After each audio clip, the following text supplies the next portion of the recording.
Welcome to Let Me Fix This. Enjoy the video. In this video, I will explain how to replace your car battery in a Chevy Malibu.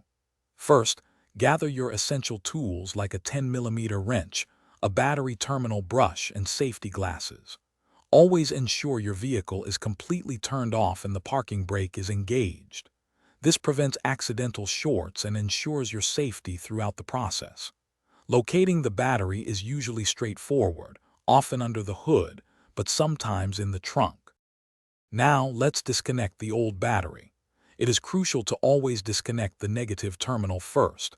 This prevents any accidental electrical shorts.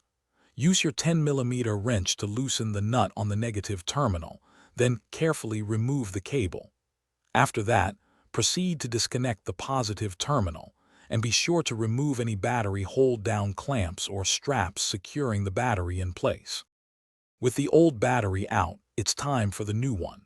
First, clean the battery tray and the new battery terminals thoroughly using a wire brush to ensure good contact. Carefully place the new battery into the tray, making sure it sits securely and snugly. Now, connect the positive terminal first, then the negative terminal, tightening both connections firmly to prevent any looseness. You're almost done. For added protection, apply a thin layer of anti-corrosion grease to both battery terminals. This helps extend your battery's life. Double-check all your connections to ensure they are tight and secure, preventing any power interruptions. Finally, remember to properly dispose of your old battery at an authorized recycling center, as they contain hazardous materials. Thanks for watching. If you found this helpful, don't forget to like and subscribe.